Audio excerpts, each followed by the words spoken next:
Hey guys, welcome back. Now in this video I'm going to talk about how your blood is circulated around your body. And I'm going to focus specifically on the heart and the four chambers. Okay, first, the heart has four parts. You got the upper two parts, and of course you have the left and right parts. Now the upper two parts, we call them atrium. So this is atrium, and this is also atrium. Now, the left and the right are inverted because when you operate on someone, when you perform surgery on someone, your left is the patient's right. So this would be the left atrium and this would be the right atrium. Now let's talk about ventricles. The ventricles are on the bottom. So this is a ventricle and this is the other ventricle. Same thing, you have the left ventricle here and the right ventricle here. Now, first note I want you guys to take into consideration is the left side is carrying oxygenated blood. So you want to bring that oxygenated blood throughout your whole body. Blood will always leave the ventricle. So since I have oxygen in the left ventricle, I will exit the left ventricle and move into the body because I have oxygen that the body needs. Now, how did this left ventricle get the oxygen? Well, it got it from the atrium. The blood from the left atrium will move into the left ventricle. Now you must be thinking, where did the left atrium get oxygen then? Well, it got it from the lungs. The lungs will give the left atrium the oxygen. So this is the second note. The atrium will receive blood. And the third note is the ventricle distributes blood.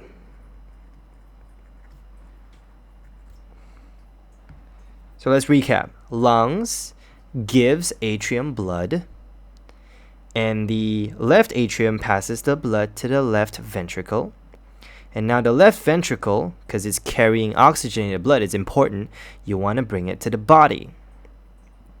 Okay, so now the oxygen is used up. The body uses oxygen for important processes like respiration.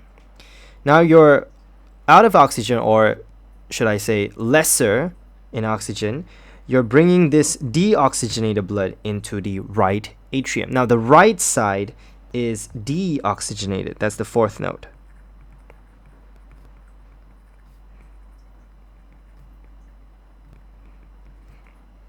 Your right side is deoxygenated. The atrium receives blood, just like what the second note says. Atrium receives blood. You pass it down to the ventricle, and now your ventricle will distribute the blood. As you can see, based on this drawing itself, there's only one way the blood from the right ventricle can go, and that is to the lungs. Why do we want to bring the blood to the lungs? Well, you have deoxygenated blood, you want to refresh, you want to renew that blood. So you bring it to the lungs, gaseous exchange happens, and the process repeats. So using these four steps, I'm able to draw the pathway, the flow of blood, the double circulatory system. Now, let's label some vessels, shall we? The vessel that exits the left ventricle and goes to the body is called the aorta. The vessel that brings all the blood from the body to the right atrium is the vena cava.